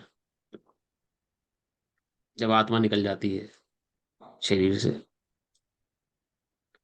बस बीच के पीरियड में, जन्म मृत्यु के बीच में जो आत्मा रहती है शरीर में, तब तक शरीर का कार्य काज होता रहता है। तो ये अर्जुन ने प्रश्न किया क्षेत्र, तो ये हर खेत की कहानी है। हर खेत जो हुआ वो इन 24 तत्वों से मिलके बना हुआ है। अब उसमें कैसा कर्म होगा, अच्छे फल समय पर बोया जाएगा आत्मा द्वारा यानी क्षेत्रज्ञ द्वारा, या समय निकल गया, अब सिर पीटना रहे, अब तो समय निकल गई, फसल की, अब क्या होगा, कुछ नहीं होगा। तो जैसा कर्म करेंगे उस क्षेत्र में वैसा फल मिलेगा। आत्मा द्वारा जैसे जैसे कर्म होते रहते हैं, कर्मों का लेखा जोखा जुड़ता रहता है, और उस आत्मा को अलग अलग क्षेत्र मिलते रहते हैं। कोई किसान बहुत अच्छा तरीके से समय पर फसल बोता है, समय पर सारा फसल काटता है, बहुत अच्छी पैदावार करके दे रहा है जमींदार को, तो जमींदार उसे सैंक्शन कर देता है, भाई ये बहुत अच्छा किसान है, इसे अच्छे और बड़े खेतों में लगाओ, और अच्छे खेत, ये और ज्यादा मुनाफा कराएगा। उसी प्रकार जीवात्मा जिस प्रकार कर्म करती है और शरीर का दोहन होता है इस मिट्टी के पुतले के द्वारा, उस प्रकार से उसे उच्च शरीर प्राप्त होते हैं। इंद्रलोक, फिर आगे जनलोक, तपलोक, ब्रह्मलोक तक की प्राप्ति होती है। श्रीमद् भागवत वर्णन करती है। तो ये जितना भी ज्ञान हम क्यों ले रहे हैं, ताकि हमारा उत्थान हो, प्रोग्रेस हो, वर्टिकल डेवलपमेंट। हमने पढ़ा था ना, वर्टिकल डेवलपमेंट और हॉरिजॉन्टल डेवलपमेंट। लेकिन क्या होता है, देहात्म बुद्धि होने के कारण, यदि मैं शरीर हूं और एक दिन मर जाऊंगा, खत्म हो गई कहानी। कितनी बड़ी मूर्खता है देखिए। कोई जब तक भगवत गीता ज्ञान को नहीं लेगा, खाली इसी ज्ञान में जीता है वो, अरे मैंने जन्म लिया, मैं मर जाऊंगा, अब एक दिन बीमारी हो गई, बस खत्म मेरा खेल। कितनी बड़ी अज्ञानता है, मूर्खता है ये, सोचना भी। क्या आप सभी मेरे साथ हैं? समझ में आ रहा है कुछ? आप कुछ कंफ्यूजन?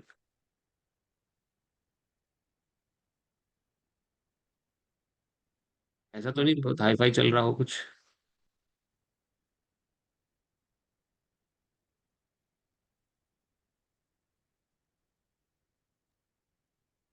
आ रहा है समझ। हाँ प्रभु, एक प्रश्न है, अभी पूछूं? हाँ, अब ऐसे प्रश्न का टाइम हम और 10 मिनट बाद देंगे, एक माला जब पहले अच्छा पढ़ेंगे हम ठीक है, सोचेंगे, लेकिन आप ठीक। प्रश्न, लेकिन अब याद रखिएगा। तो अभी तक हमने क्षेत्र के पढ़ा, तो ये हो गया क्षेत्र, क्षेत्रज्ञ हो गया, जानने वाला। तो वो भगवान ने अब हमें बताना शुरू किया। फिर भगवान ने ज्ञान के बारे में बताया। ये तो हो गया क्षेत्र, क्षेत्र के 24 तत्व बता दिए। अब क्षेत्रज्ञ के बारे में भगवान, क्षेत्रज्ञ के बारे में बताने से पहले भगवान ने ज्ञान क्या है ये बताया, 8वें से लेकर 13वें श्लोक तक। ह्यूमिलिटी, हम्बलनेस, जो 20 भगवान ने एलिमेंट्स बताए ज्ञान के। ह्यूमिलिटी यानी नो एक्सपेक्टेशन ऑफ रिस्पेक्ट, मुझे अपने आदर की कोई भावना नहीं है किसी के अंदर, तो वो ज्ञान है। किसी के अंदर ऐसी भावना है कि जो अपने प्रति आदर नहीं चाहता किसी से भी, वो ज्ञान है। प्राइडलेसनेस, बहुत प्राउडी फील नहीं करता है, ये बहुत है वो pridelessness. Not being anxious to be famous, famous नहीं होना चाहता, जो आप जबकि करने के अंदर ऐसी भावना नहीं कि मैं फेमस होने के लिए गलत काम करूँ। प्राइडलेसनेस, ये ज्ञान बोला है भगवान ने, इसके अंदर ये चीज होती है, प्राइडलेसनेस। अहिंसा, अहिंसा अर्थात नॉन वायलेंस, नॉन वायलेंस और टॉलरेंस, जिसमें टॉलरेंस होती है, जैसे बोला कि अहिंसा, शांति, शांति एक होता है शांति और एक होता है शांति। शांति किसे कहा गया है? शांति भगवान ने यहाँ यूज करा है। शांति होता है टॉलरेंस, टॉलरेट करना सुख दुख को, या किसी प्रकार की परेशानी को टॉलरेट करने को ज्ञान बोला है भगवान ने, शांति। और शांति किसे कहा जाता है? पीस। डिफरेंस है, साउंड सेम लगता है। शांति, अर्जवम, सिंप्लिसिटी, सिंप्लिसिटी मतलब साधारण जीवन जीना, बिल्कुल साधारण जीवन, उच्च विचार, इसे ज्ञान बोला है भगवान ने। तो क्या क्या हो गया? ह्यूमिलिटी, प्राइडलेसनेस, यानी ह्यूमिलिटी मतलब किसी प्रकार की कोई रिस्पेक्ट की इच्छा नहीं। प्राइडलेसनेस, कोई प्रकार कोई प्राइड नहीं, फेमस होने की इच्छा नहीं है। फिर शांति, शांति अर्थात टॉलरेंस। फिर उसके बाद क्या? नॉन वायलेंस यानी अहिंसा। उसके बाद क्या? सिंप्लिसिटी, साधारण जीवन। आचार्य उपासनम शौचम, आचार्य उपासना मीन्स गुरु की सेवा, गुरु धारण करना, उनकी सेवा करने की इच्छा। आचार्य उपासनम शौचम, शौचम मतलब क्लीनलीनेस, अंदर बाहर दोनों तरफ से शुद्धि, मन भी शुद्ध, शरीर भी शुद्ध, जो इस भावना को रखना चाहता है। आचार्य उपासनम शौचम, शौचम अर्थात क्लीनलीनेस, बहुत इंटरनल, इंटरनल माइंड एकदम साफ है, कोई गलत विचार किसी के लिए नहीं। और बॉडी भी क्लीन है, नहाते हैं रोज। ऐसे भी कुछ लोग होते हैं नहाते ही नहीं, सर्दियां आ गई हैं बस नहाना बंद, 6 महीने नहीं नहाएंगे, बस हाथ मुंह से काम चलाएंगे। ऐसे भी कुछ लोग हैं। तो क्लीनलीनेस बहुत जरूरी है। उसके बाद स्थैर्यम, स्थैर्य मतलब स्टडीनेस। स्टडीनेस मतलब कोई भी आप फर्म हो अपने डिटर्मिनेशन में कि अब बस भगवत गीता पढ़नी शुरू कर दी, अब छोड़ेंगे नहीं बीच में, पूरे 18 अध्याय पढ़ के ही छोड़ेंगे, समझेंगे पूरा अच्छे से, अब तो समझने का मौका मिला है। जैसे कुछ लोग आते हैं 6 अध्याय पढ़े छोड़ गए, चले गए, नहीं ज्वाइन कर पाए, या फिर कितना ब्रेक हो गया। पहले कितने लोग थे, अभी अब देखिए 7-8 लोग हैं, बस 6-7 लोग। तो स्टडीनेस बहुत जरूरी है। Steadiness is a sign of intelligence, Krishna बोल रहे हैं। डिटर्मिनेशन। धैर्यम आत्मविनिग्रह, सेल्फ कंट्रोल। आत्मविनिग्रह था सेल्फ, अपने प्रति पूरा कंट्रोल। पूरा माहौल बना हुआ है कि गुस्सा हो जाए हम, लेकिन गुस्सा नहीं होंगे। पूरा माहौल बना हुआ है कि कोई गलत काम कर दे, नहीं करेंगे। आत्मविनिग्रह, उसे आत्मविनिग्रह से स्थैर्यम कहा गया, सेल्फ कंट्रोल कहा गया है। इंद्रियार्थेषु वैराग्यम, इंद्रियार्थेषु रेनंसिएशन, यानी कि डिटैचमेंट, यानी कि वैराग्य की भावना। मन में रखना संसार मेरा नहीं है, कोई वस्तु इसमें मैंने जरूर कमाई है लेकिन मेरी नहीं है, इसको मुझे छोड़ना पड़ेगा एक दिन। इस संसार की हर चीज में छोड़नी पड़ेगी एक दिन। तो जो जो छोड़नी है वो मेरी है ही नहीं, जो मैं लेके जा ही नहीं सकता, उसके पीछे अभिमान क्यों, उसके पीछे किस बात का अहंकार। तो इंद्रियार्थेषु वैराग्यम, वैराग्य, इस संसार, इस सेंसेस, वैराग्य आंखों से प्राप्त या किसी सेंस से उत्पन्न कोई भी वस्तु मेरी नहीं है। अहंकार एवं चा, नो फॉल्स ईगो, अहंकार भी नहीं रखना मुझे किसी प्रकार का। जब हमने फॉल्स ईगो पढ़ा था ना अभी, मैं अमेरिकन हूं, मैं ही सर्वोपरि, आई एम व्हाइट, ये सब ब्राउनी लोग हैं या ब्लैक लोग हैं, ऐसी भावना रखना ये गलत है। ये इंडियन है, इंडियन लोगों को कुछ नहीं आता, ये अमेरिकन है, या मैं अमेरिकन हूँ, या मैं अमेरिका में काम कर रहा हूँ तो मैं भारतीयों से ऊंचा हो गया, या मैं ये जो मैं की भावना है, इसको भगवान कह रहे हैं ये ज्ञान का सूचक नहीं है।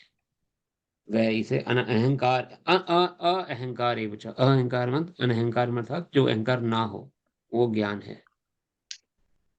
जन्म मृत्यु जरा व्याधि दुख दोषानुदर्शनम, जो जन्म मृत्यु जरा और व्याधि इन दुखों का दर्शन करता है। जन्म भी दुख है बहुत बड़ा, माता के गर्भ में 9 महीने टंगना पड़ता है उल्टा, चाहे वो पुरुष रूपी शरीर हो चाहे वो पशु रूपी शरीर हो, 9 महीना उस शरीर में या कुछ समय तक शरीर के अंदर काटना पड़ता है, बहुत दुखदायी स्थिति है।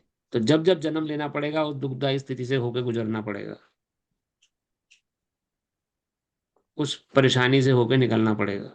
तो जन्म मृत्यु जरा व्याधि दुख दोष, जन्म मृत्यु, मृत्यु बहुत बड़ा दुख है, कोई नहीं चाहता मृत्यु हो, लेकिन इसी डर में जीते रहते हैं, अरे अब ना मर जाए, अब ना मर जाए, ये ना हो जाए, वो ना हो जाए। ये भावना हमेशा खाए रहती है अंदर मन को, जब तक ज्ञान ना हो जाए तब तक परेशानी सी रहती है मन में। जीवात्मा भूल ही जाती है कि मुझे क्या होगा, कुछ नहीं होना मुझे, मैं भगवान का अंश हूँ, भगवान का बच्चा हूँ, जो होगा शरीर को होगा। शरीर से अटैचमेंट इतनी हो गई है कि कैसे हम इस दुख से दूर रह सकते हैं। तो जन्म, लेकिन भगवान कहते हैं मृत्यु के दर्शन करिए आप, जन्म मृत्यु दर्शन, दर्शन में मृत्यु के दर्शन, मृत्यु देखिए लोग कैसे जीव जा रहे हैं, और एक दिन मैं भी जाऊंगा। किसी को भाई पता ही नहीं होता कि मैं, अरे वो तो मर गया, मैं थोड़ी मरूंगा। ये प्रश्न किया था यक्ष ने युधिष्ठिर महाराज जी से, जब उनको वनवास हुआ था, 5 पांडवों को द्रौपदी माता सहित पानी पीने गए थे एक तालाब के पास। एक कथा आपने सुनी होगी लेकिन संक्षिप्त में बता रहे हैं।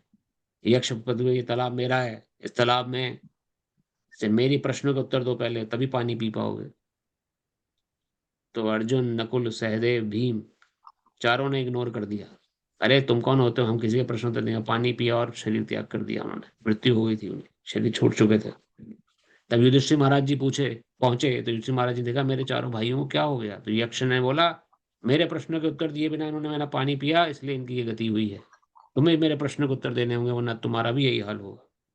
तो अर्जुन तो युधिष्ठिर महाराज जी से पूछा क्या प्रश्न है आपके। युधिष्ठिर महाराज जी ने पूछा उनसे, तो उन्होंने कई सारे प्रश्न पूछे, उनमें से एक प्रश्न पूछा, संसार का सबसे बड़ा आश्चर्य क्या है, सबसे बड़ा आश्चर्य क्या है संसार का। तो युधिष्ठिर महाराज जी बोलते हैं मैंने अपने पड़ोसी को मरते हुए देखा, मैंने अपने पिताजी को देखा मरते हुए, मैंने अपने दादाजी को मरते देखा, मैंने अपने घर गृहस्थी में सब लोगों को और आसपास सब लोगों को मरते हुए देखा, लेकिन मैं ये सोचता हूँ कि मैं नहीं मरूंगा। मेरा दिन नहीं खत्म होगा एक दिन, ऐसी भावना लेके जीता रहता हूँ, गलत काम करता रहता हूँ। ये सबसे बड़ा आश्चर्य है संसार का। युधिष्ठिर महाराज जी ने प्रश्न किया, उत्तर दिया था। यक्ष महाराज प्रसन्न हो गए। तो वो भगवान वर्णन कर रहे हैं यहाँ पर, मृत्यु के दर्शन करिए, जन्म के दर्शन करिए दुख है, मृत्यु के दर्शन करिए बड़ा दुख है। मृत्यु हो रही है सबकी, और हमारी भी होगी, कोई बचा नहीं है ना बचेगा, ये शरीर मरेगा। जन्म मृत्यु जरा व्याधि, जरा यानी बीमारी, और बुढ़ापा, इनके दर्शन करने चाहिए। बुढ़ापा भी और दर्शन, और बीमारियों का भी। हॉस्पिटल में हम जाते हैं, देखते हैं किसी को कुछ प्रॉब्लम हो गई, किसी को हार्ट अटैक हो गया, किसी को कुछ प्रॉब्लम हो गई, किसी का लीवर खराब हो गया, किसी को कुछ और प्रॉब्लम हो गई, आईसीयू में भर्ती हैं, तो एकदम वैराग आ जाता है, एकदम डर लगता, संसार के सारे दुख सुख भूल जाते हैं हम उस समय, एकदम ब्लैंक हो जाती है इसके किनारे। क्या हम सीन देख रहे हैं इस समय, क्या है संसार, कुछ नहीं, ऐसे मरकट वैराग्य आ जाता है उस समय। दो जगह मरकट वैराग्य आता है, एक तो शमशान में और एक हॉस्पिटल में। जैसे ही हॉस्पिटल से बाहर निकले, जैसे ही शमशान भूमि से बाहर निकले, वैसे ही सब कुछ नॉर्मल, फिर से वही संसारिक कार्य में लग जाते हैं। तो भगवान वर्णन कर रहे हैं, जन्म मृत्यु जरा व्याधि दुख दोषानु दर्शनम। इसलिए इन दुखों को देखिए आप, जन्म मृत्यु जरा व्याधि सच्चाइयां हैं संसार की है, इनको देखना चाहिए। इसको देखने वाला ज्ञानी है, और उसका ज्ञान रखने वाला ज्ञान नॉलेजेबल कहा गया है। तो नॉलेज का सोर्स बताया भगवान ने। ये हम ज्ञान की बातें सुन रहे हैं अभी, 20 तत्व जो हैं, जो भगवान ने ज्ञान बताए हैं। इसके बाद आसक्ति अनाभिसंगा पुत्र दरा गृहादिषु, detachment, freedom from entanglement from children wife home and the rest. Detachment रखना संसार में। संसार में हमने कुछ भी पैदा नहीं किया, हमें मिला है, तो उसके प्रति ज्यादा अटैचमेंट नहीं होनी चाहिए।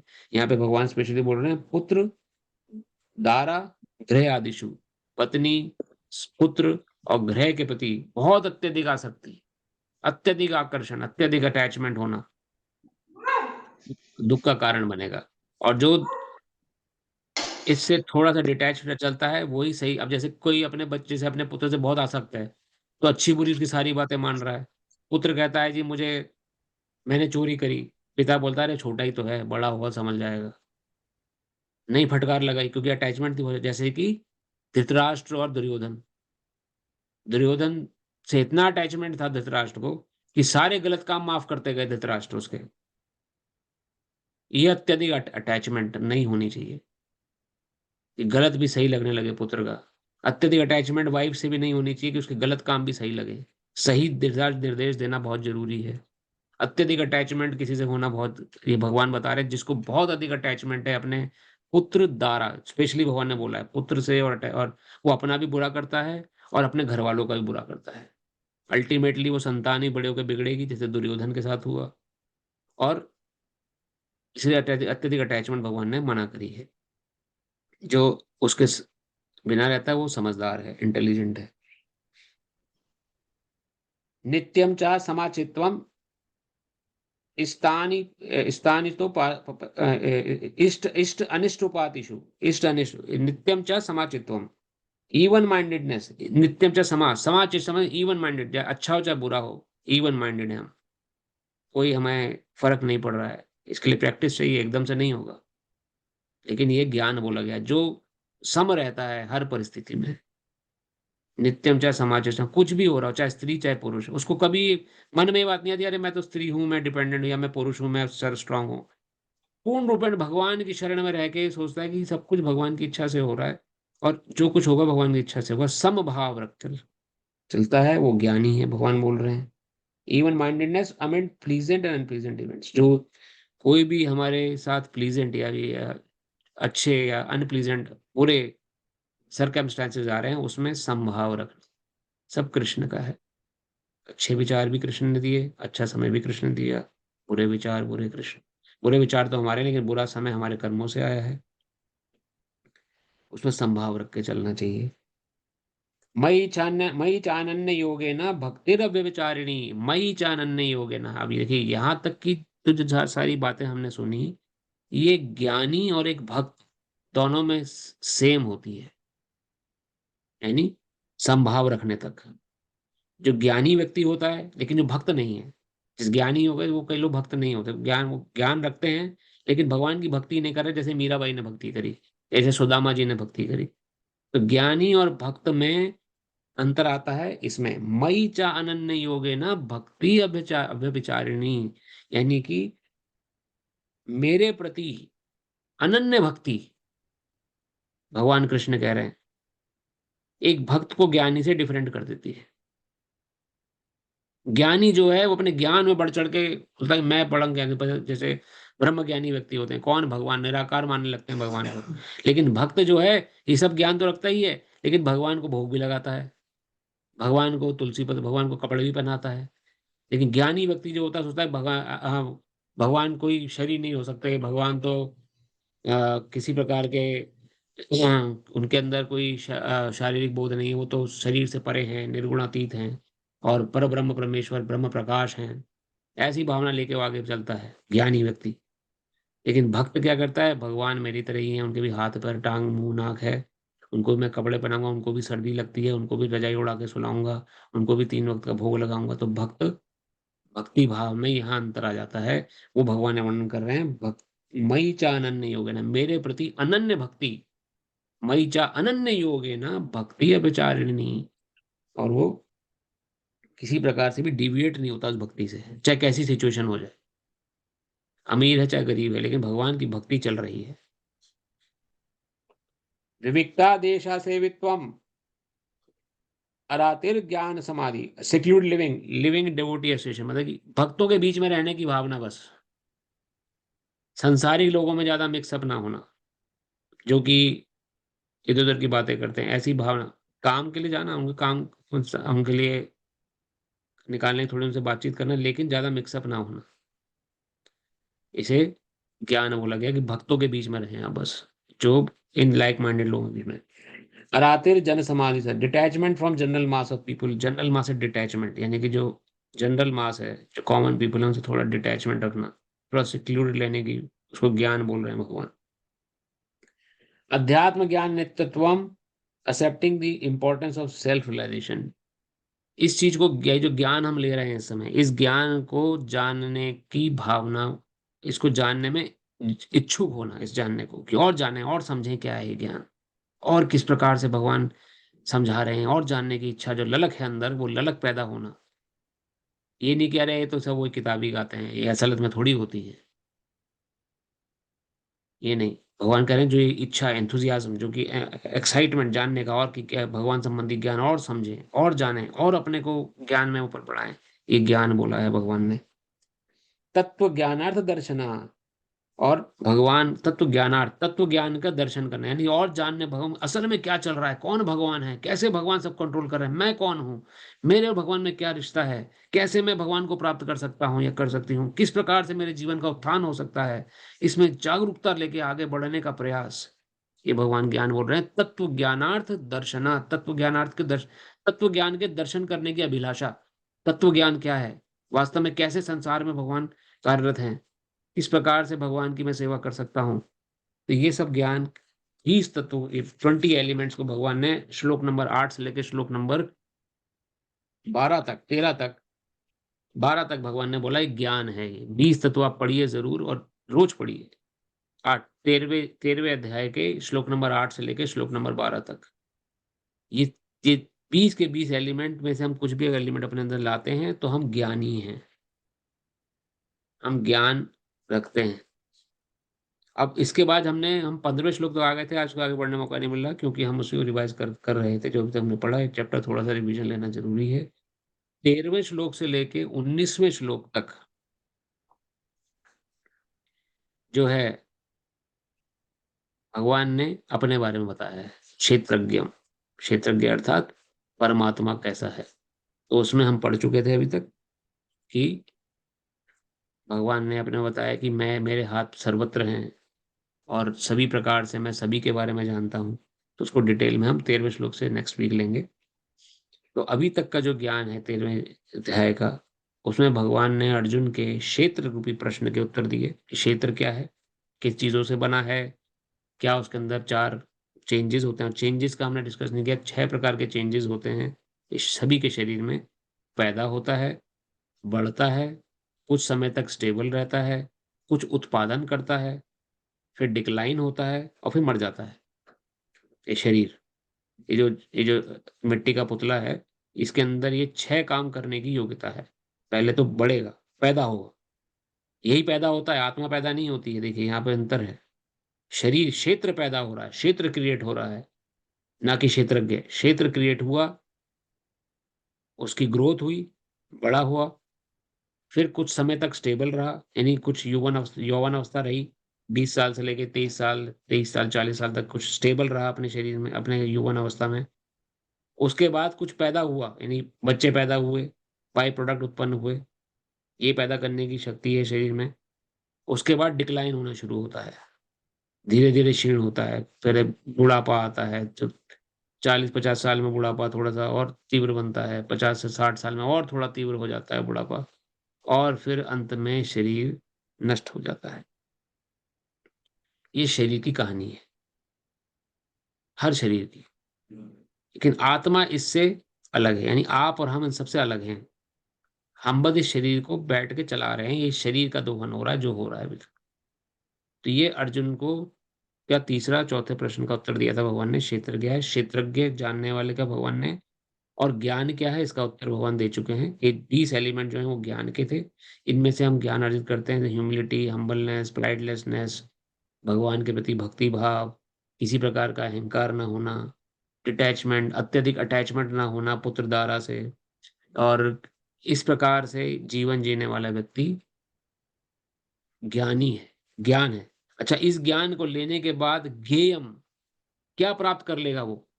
इस ज्ञान को लेने के बाद वो अपने को समझ जाएगा, सोल क्या है और जीवात्मा कौन है और परमात्मा कौन है। परमात्मा को समझ जाएगा। परमात्मा को जानने के लिए भगवान ने 13वें श्लोक से लेकर 19वें श्लोक में समझाया है कि मैं कौन हूं।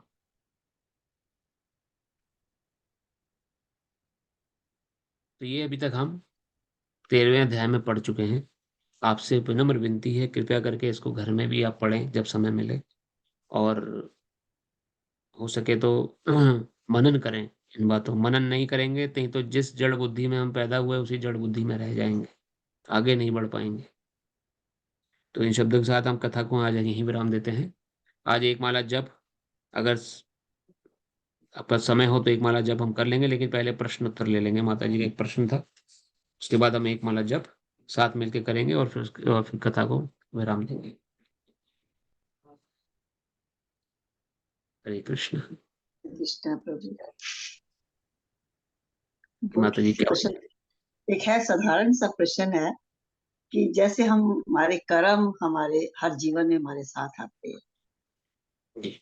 आपने बताया ना कि हम उन्हीं कर्मों के अनुसार करते हैं, सारे रजोगुण तमोगुण सब चीजें उसी के अनुसार होती हैं।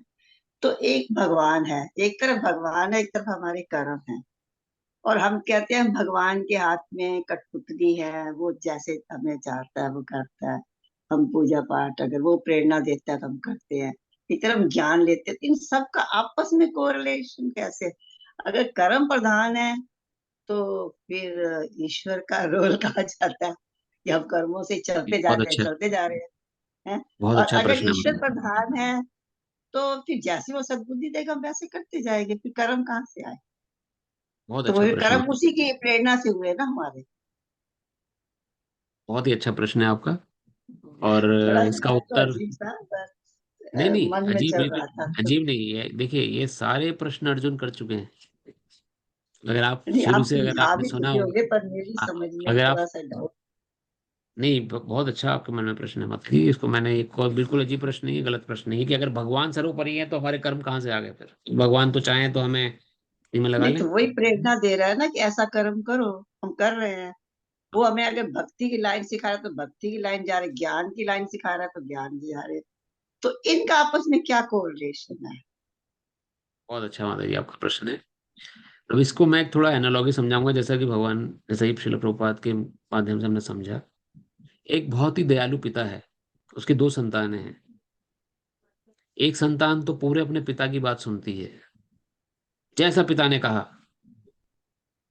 जैसा पिता बोल रहा है वैसा वो कर रही है। पिता ने बोला उठ जाओ, 6 बजे उठ के बैठ जाती है। पिता ने बोला रात को 10 बजे सो जाओ, 10 से 6 पूरी नींद, जल्दी सो। पिता बोलता है पढ़ाई करो समय पर। पिता बोलता है समय पर सारे कार्य करो। और वो पहली संतान बिल्कुल एज इट इज जैसा पिता बोल रहा है कर रही है, पिता के कहने में आके। और वहीं दूसरी संतान है पिता की, पिता बोलता सुबह जल्दी उठो, वो देर से उठती है। पिता बोलता जल्दी सो, रात को 2-2 बजे तक सोती है। वो संतान नहीं सोती है। पिता बोलता है समय पर अपना काम निपटाओ, समय पर काम नहीं निपटाती। पिता की इंस्ट्रक्शंस तो दोनों पुत्रों के प्रति सेम है, दोनों बच्चों के प्रति सेम है, लेकिन एक सुन रहा है, एक नहीं सुन रहा है। तो जो नहीं सुन रहा है, क्या वो पिता को खराब लग रहा है, बुरा लग रहा है? नहीं, वो भी उसी की संतान है। पिता ने तो इंस्ट्रक्शन दे दिए, लेकिन सुन कौन रहा है उनकी बात? पिता ने तो पहला बोल दिया बेटा। कि कर्म ये अच्छे हैं ये बुरे हैं, मानता कौन है उन कर्मों को माता जी? पहला बेटा मानता है। पहला बेटा मान रहा है जो सुन रहा है, दूसरा बेटा नहीं मान रहा।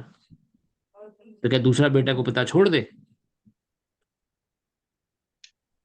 नहीं छोड़ सकता। क्या करे फिर दूसरे बेटे को? अब इसमें एक है कि पिता जो है इंडिपेंडेंस में आपके हस्तक्षेप नहीं कर रहा, चाहे तो लागू लगा सकता है, चाहे तो नियम कठोर कर सकता है, डंडे लगा सकता है। तो क्या पिता के डंडे मारने से या जबरदस्ती करने से दूसरी संतान जो है वो सुन लेगी? पिता की बता बताइए। नहीं, वो तो अन्याय हो और गया। और मारना तो। उद्दंड हो जाएगी।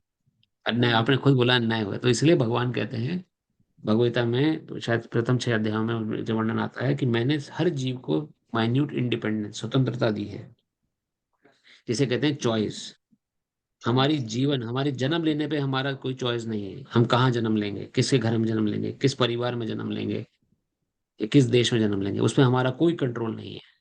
इसी प्रकार हमारी मृत्यु पे हमारा कंट्रोल नहीं है, कब मरेंगे, कैसे मरेंगे, कहाँ मरेंगे, किस बीमारी से होकर मरेंगे, कोई कंट्रोल नहीं है हमारा, ना हम प्लान कर सकते हैं उसके हिसाब से।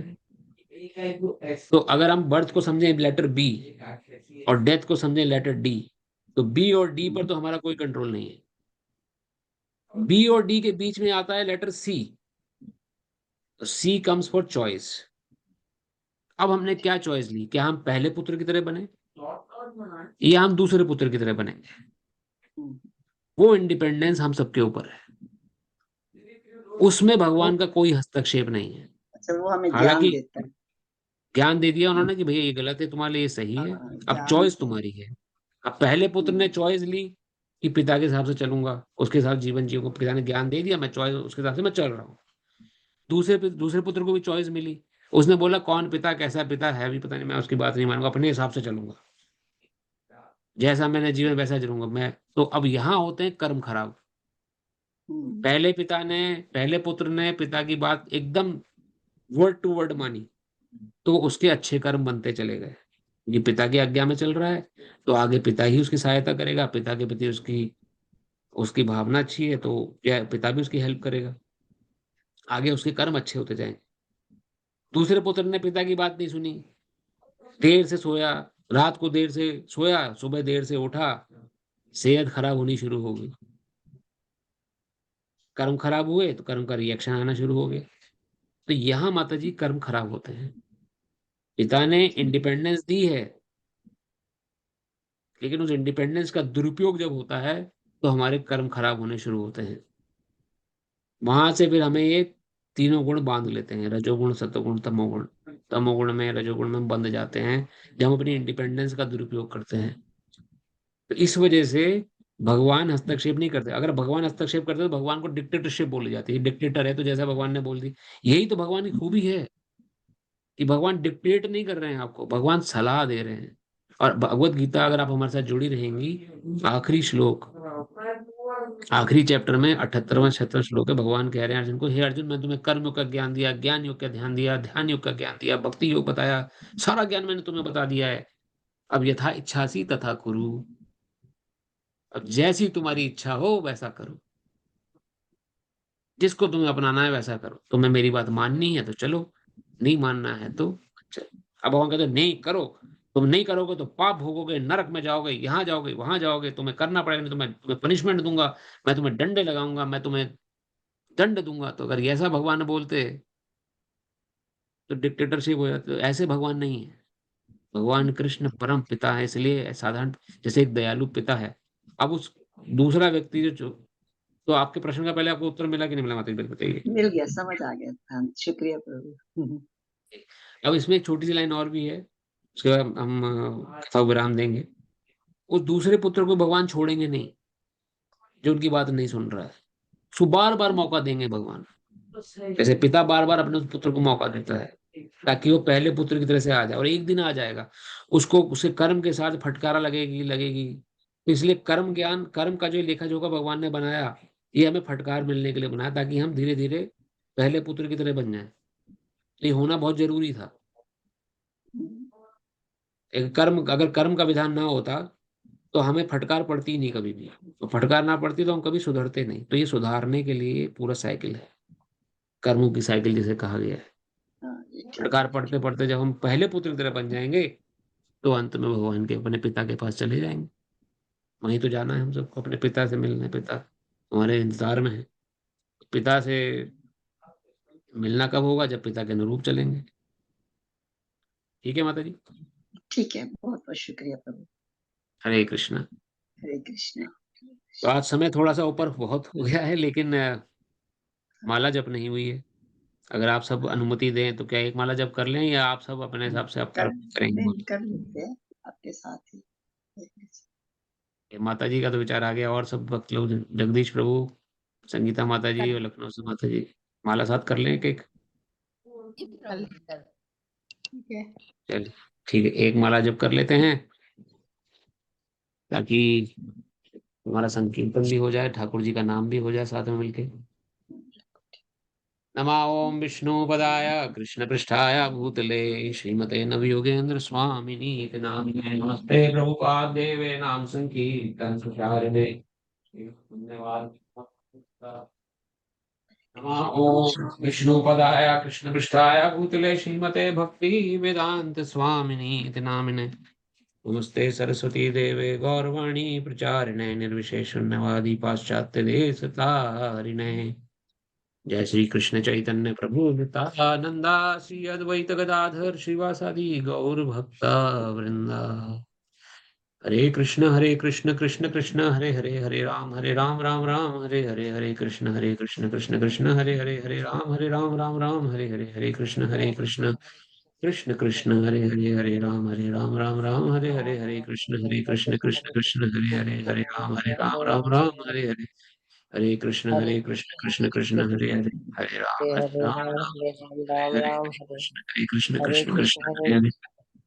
राम राम हरे राम हरे हरे कृष्ण हरे कृष्ण कृष्ण कृष्ण हरे हरे हरे राम राम हरे हरे, हरे कृष्ण कृष्ण कृष्ण हरे राम राम हरे हरे, हरे हरे कृष्ण कृष्ण हरे राम राम हरे हरे, हरे कृष्ण कृष्ण कृष्ण हरे राम राम हरे हरे, हरे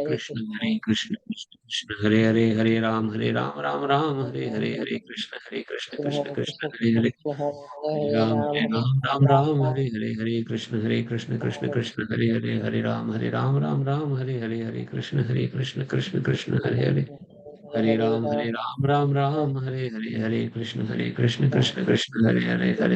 राम राम हरे हरे, हरे कृष्ण कृष्ण हरे राम हरे कृष्ण कृष्ण हरे राम हरे हरे, हरे कृष्ण कृष्ण हरे राम राम हरे हरे, हरे कृष्ण कृष्ण हरे राम हरे हरे, हरे कृष्ण कृष्ण हरे राम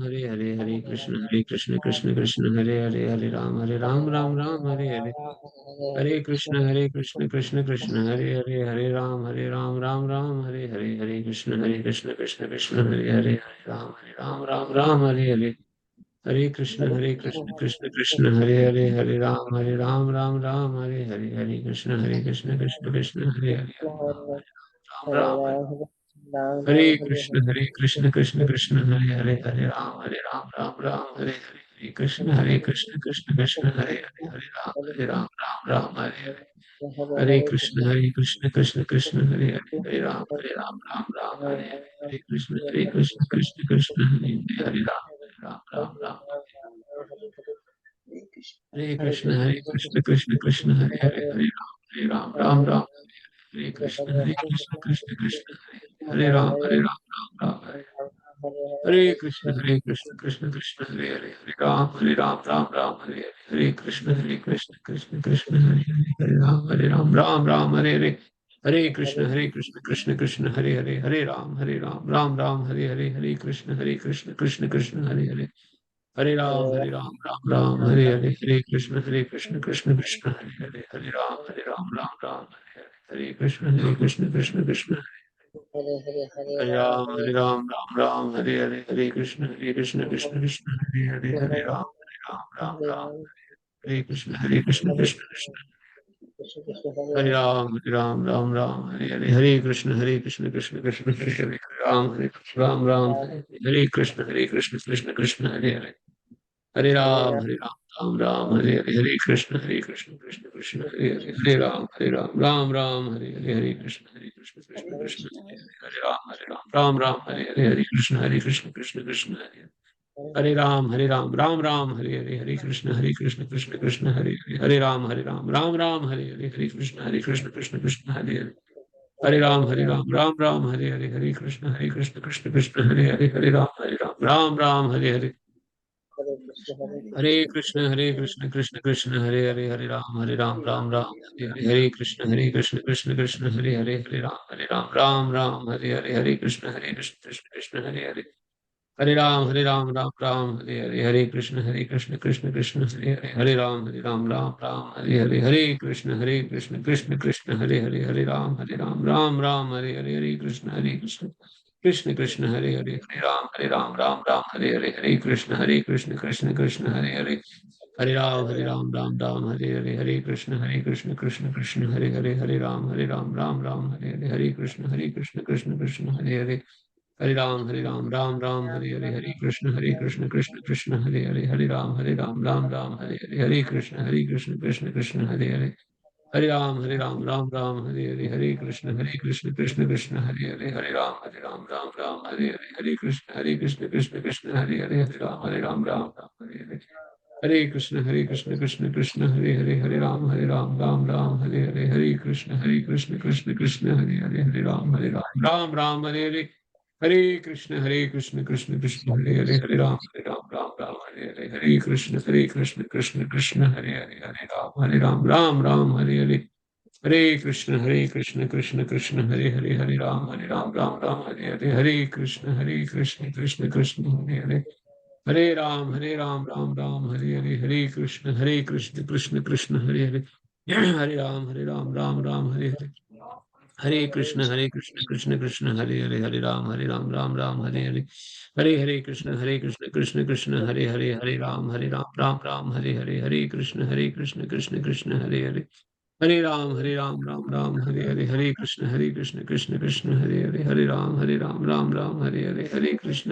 हरे कृष्ण कृष्ण कृष्ण हरे हरे, हरे राम हरे हरे, हरे कृष्ण कृष्ण कृष्ण हरे हरे, हरे राम हरे हरे, हरे कृष्ण कृष्ण कृष्ण हरे हरे, हरे राम हरे हरे, हरे कृष्ण कृष्ण कृष्ण हरे हरे, हरे राम श्री कृष्ण चैतन्य प्रभु नित्यानंद श्री अद्वैत गदाधर श्रीवासदि गौर